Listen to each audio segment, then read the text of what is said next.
Hello everybody, my name's Nerdy Lover and welcome back to another episode of our football betting series here on YouTube. This is the World Cup edition. So we're going to start things off not on the spreadsheet but actually on the Betfair exchange as we look at some of the odds for the winners of the tournament. There are a couple of interesting sort of more long shot bets, and the thinking behind these is you take them at long odds, the team gets promoted from the group or even makes it into the quarterfinals, and then you cover your bet to guarantee a healthy profit either way. There are a couple of teams that are of interest, but I have settled on one of the long shots as well as a team that I do think can outright win the World Cup. So we start off with Belgium at about 19 to 1. The Belgians, as they have done in the last 2 or 3 major European tournaments, bring a stacked squad of talented players to the competition.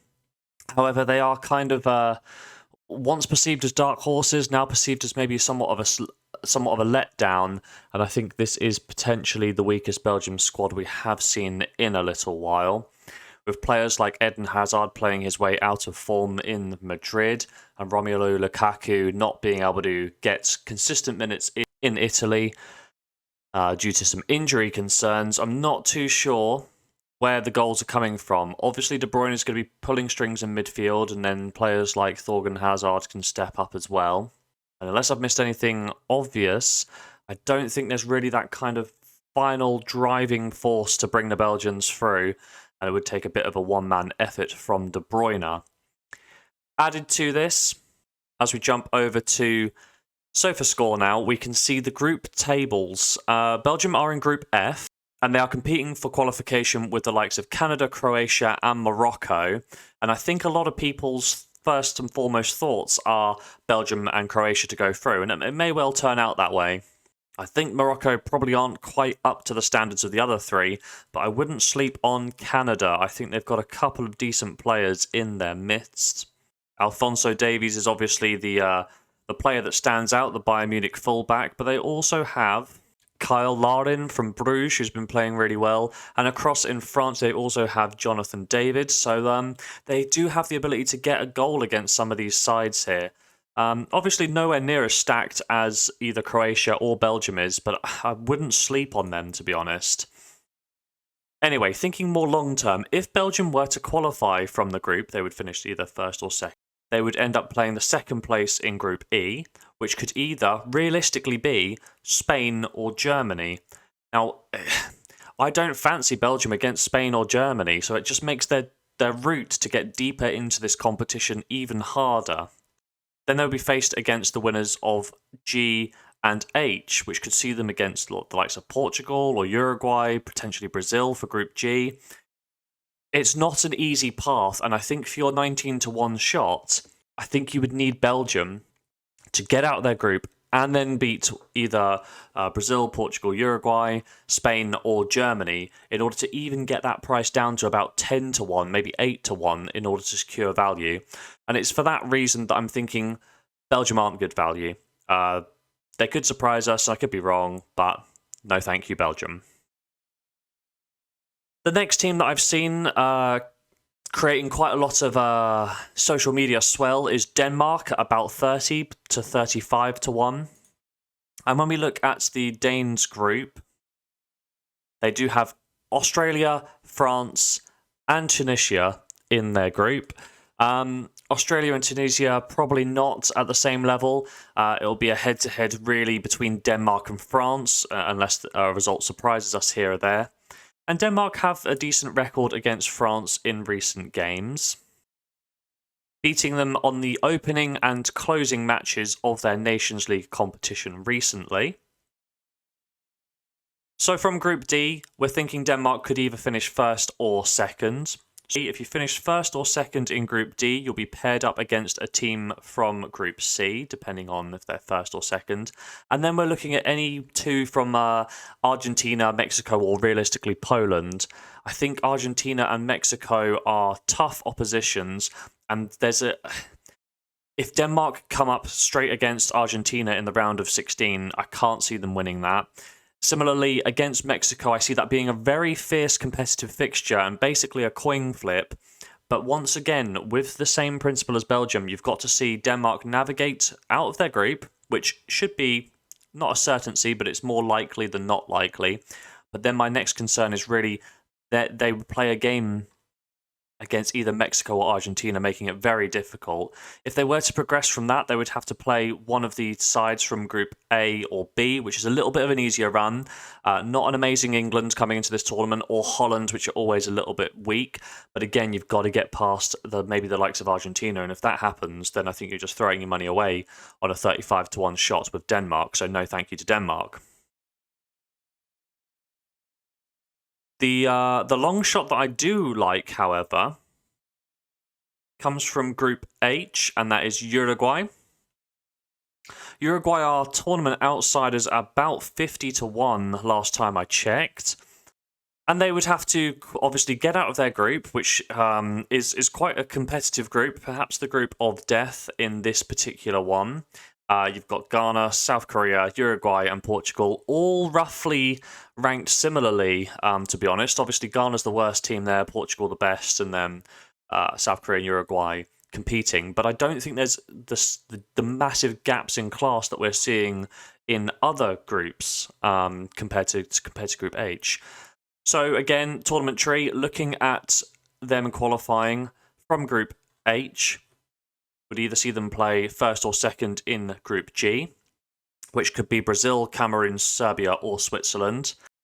So if we could just dodge Brazil, they'll probably get through to the next round, and then we can obviously cover our 55-1 and reclaim quite a lot of value. If they do come up 1-1 against Brazil, I wouldn't say they're completely out of it, to be honest. They did lose 4-1 recently in October in Brazil, but this is played in Qatar.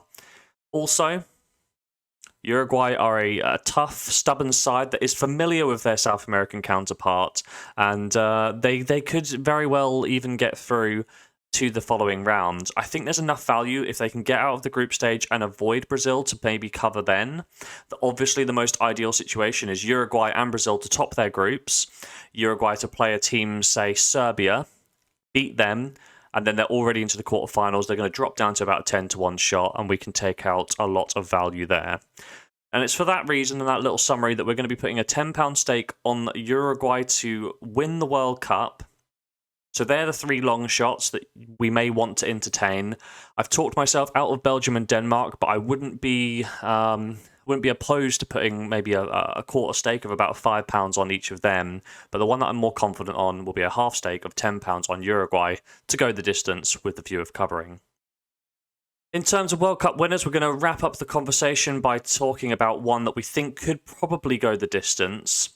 Coming into this World Cup cycle, I was really liking France, to be honest. To be honest, they're looking at a lot of injuries, with Kante and Pogba, who were the central sort of fulcrum in their recent success last World Cup in Russia. They're both out and will be missing the World Cup. Another big miss for France is Varane at the back, so I've sort of talked myself out of the French perspective. Had Kante, Pogba, and Varane been in there, and we were looking at a Mbappe on the wing and Benzema up top in a 4-3-3, I think I'd be more confident in taking them. However, the team that I think could probably go the distance is, well, potentially unsurprisingly when you look at the odds, Brazil. In our conversation about Uruguay, we've broken down Brazil's path a little bit as well. They're going to obviously qualify potentially top of the group against Cameroon, Serbia, and Switzerland in quite a mismatched group. They would then have to play either Portugal, Korea, or Uruguay. That's disrespectful. Or maybe even Ghana. As much as I would hope that Uruguay could beat them should they meet for the other bet, I do think realistically the rational part of my brain is saying that it is going to be Brazil. Then Brazil would come through to the next round and they would play against anyone from E or F. We're probably more realistically looking at Germany or Spain, but again, I don't think that's a gross mismatch there either. I think it's quite a weak Germany compared to recent years, and Spain are not of their 2008 to 2016 caliber. So they can be got there. This Brazilian side is stacked with talent. They've got two world-class goalkeepers in Alisson and Ederson. Defensively, aging, but still pretty good. You've got Thiago Silva and Dani Alves, which are obviously the aging aspects. Alexandro's getting up there as well. But they still have some decent talent. They've got Marquinhos, Eder Militao, and Bremer from Juventus at the back. To combine with the wide talent of guys like Tejas and Danilo and Alexandro and Dani Alves as well. In the midfield, we're looking pretty strong as well. You've got Casemiro, who could probably act as that sort of fulcrum, or you could play a double pivot with Fabinho as well. Bruno Guimaraes can play up there, Rafinha as well, Lucas Paqueta. There's a lot of talent in the middle of the field. What I would probably do is put my two holding players in Casemiro and Fabinho there and allow extra forward options, because when we look at the final third of the pitch, we've got Gabriel Martinelli from Arsenal, we've got Antony from Manchester United, and then we've got Gabriel Jesus from Arsenal, Richarlison from Spurs. We've also got Rodrigo, Vinny Jr. and Neymar at the top end of the pitch. I'd have the two strong holding midfielders in Casemiro and Fabinho and allow an extra body in that final third, just to fit as much attacking talent into the squad as possible, because Brazil can overwhelm teams. And it's for that reason that they have a relatively simple path to a semi-final stage, where obviously you're going to face more challenging teams. Combined with just the sheer amount of talent they have up and down the squad, I think Brazil for a full stake to win the World Cup is just amazing value. I'd expect them to be about 3 or 4 to 1. They're a bit longer than that. And if they get through to, say, the quarters or semis, that price will drop. We can cover and take all of our risk out of the market. So that's what I'm thinking in terms of the long shot for the World Cup and the actual realistic shot for the World Cup. We're going to round up this video with a nice little value bet as well. And I think for that we have to look into Group A, which is perhaps one of the weakest groups we've seen in recent years, as it does include the host Qatar, Ecuador, Senegal, and obviously Holland. What I really like on this market is Senegal to qualify from the group. And here's my reasoning why. Everyone should beat Qatar. I think Senegal outrank and will outperform Ecuador, although Ecuador are a feisty side. And Holland are there to be got as well. Holland have been inconsistent in recent years, and they do have their opening match against Senegal. If Senegal get a point, or even all 3 points, and catch the Dutch on the back foot, they're basically qualified. I think out of the other 3 contenders, Senegal have the best chance of simply not being embarrassed against the Dutch as well. I think the Dutch could easily hit Qatar for 5 and Ecuador for 3. If Senegal only lose 2-1 to Holland and beat Ecuador and Qatar handsomely, they'll secure their spot second place as well. With opposition ranking 8th, 44th and 50th in the world compared to Senegal's 18th, it is perhaps the least balanced group of all of the World Cup starting groups. Group A has the highest average ranking across the groups, and this should mean that Senegal and Holland have a slightly easier ride. Senegal have not faced any opponents in recent years, but they have won 3 of their last 4 games against sides ranked between 45th and 50th in the FIFA rankings. Additionally, Senegal come into this tournament on good form with only 1 defeat in their last 6 games. They're obviously led by Sadio Mane, and I would argue that Senegal have the strongest squad of the others, and they could even give the Dutch a good battle in their opening fixture. I like something like a draw or a narrow defeat against the Dutch, who could be vulnerable in this tournament. I follow this up with convincing wins against Qatar and Ecuador, and Senegal are through. I really like Senegal here for a full stake to qualify from Group A. So there are our selections. We have a long shot in Uruguay. We have a certain more confident winner in Brazil. And we have Senegal to qualify from Group A. There are sort of long plays for the World Cup. I'm going to shortly be uploading a video which will break down a couple of the matches from match day 1, as I've kind of rambled on long enough here.